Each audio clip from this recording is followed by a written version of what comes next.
Hey guys, so we're gonna go ahead and jump right into the tutorial, starting off with my brows. And I already have my foundation and concealer already done, and you guys have already seen how I do my brows. I have an updated brow routine on my channel, but the only thing that I'm doing different this time around is that I'm making my arch a little high and making my tail a little longer than I normally do. So yes, follow up with concealer, blend it out. Now I don't blend my concealer all the way out because I feel like in the 90s, late 80s, they always had that area highlighted, so I kept mine a little highlighted.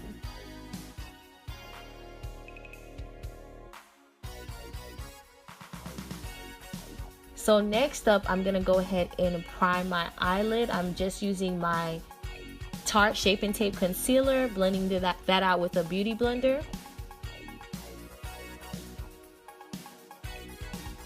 And of course, I'm gonna go ahead and set it with my translucent powder. So going into the Morphe 35B palette, I'm starting off with this yellow color right here into the crease.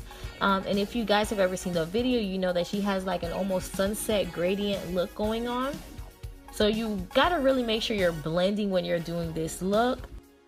So the next color we're gonna use is this orange color, and again, I do put this in my crease. I'm just trying to create a gradient effect, almost like I said, like a sunset type thing. The most important thing again with this look is to blend, and because in this era they used to wear a lot of bright colors, I was trying to be careful, so I kind of built up the orange as I went along.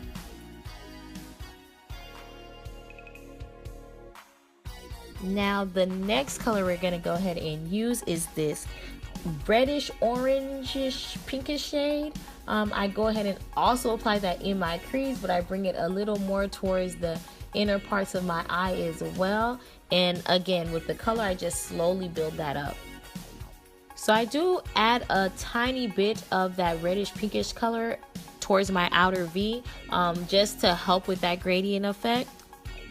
And then we move on to this bold, bright pinkish color. And in the video, she kind of takes it up all the way into the inner part of her eye and all the way up to almost her eyebrow. So I try my best to achieve that.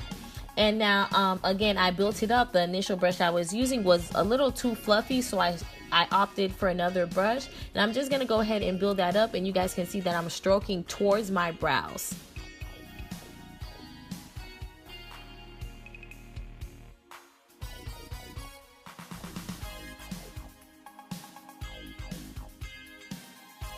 So next up, we're gonna move to the lid, and again, I'm going to go ahead and apply some more concealer.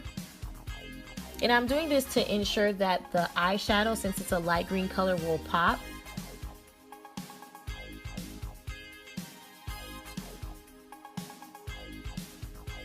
And I am using the Crown Brush Smoky Eye Palette. I think that's the name. But anywho, I'm gonna go in with that light green color, and I'm gonna apply that all over my lids.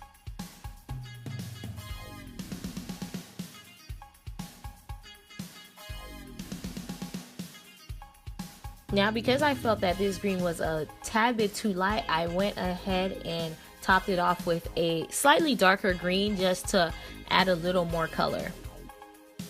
So to deepen up everything a little bit, she had a little bit of navy blue eyeshadow in her outer V. And this brush initially was giving me problems, so I opted for a more fluffy brush.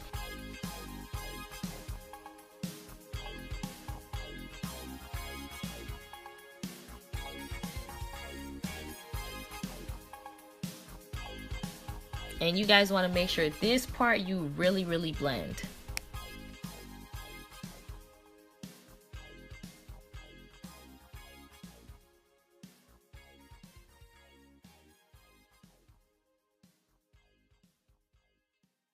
Now I'm gonna go back in with that orange color and go ahead and reapply a little bit, just so I can make sure to blend that navy blue color out.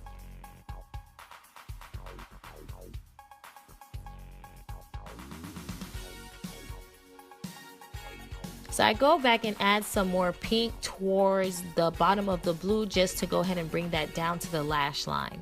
Now for under the eyes, of course, for the inner part, I add that nice greenish color, and then for the outer part, I went back in with the navy blue. So again, to make sure the gradient effect looks like it needs to be, I'm gonna go ahead, kind of go through back with that yellow.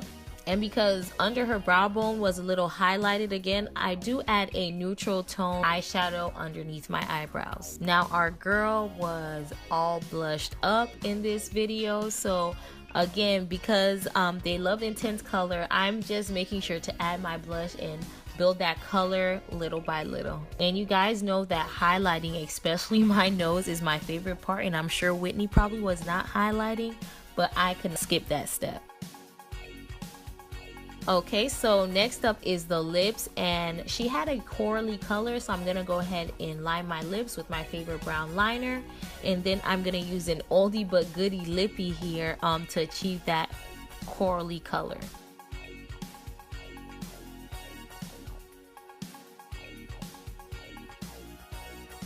So on to the rest of the costume. This look would not be complete without a wig. Now, I do wish that my wig was a little more honey blonde, but I think the highlights still work well with it. And I think the style of the hair is very like 80s, late 80s, 90s. So yes, that is the hair outside the pack. And I've kind of pulled on the curls because her hair was a little more big and her curls weren't super defined. But depending on if you're just trying to do a Whitney inspired look or you just want to achieve like an 80s 90s look, these curls were all the rave back then. So if you want, you can just keep it that way. I do part my hair, pull some to the front so I can have that bang. And you don't have to cut it if you don't want to. You can just keep it that way. I just went ahead and cut my bang to kind of look more like the music video.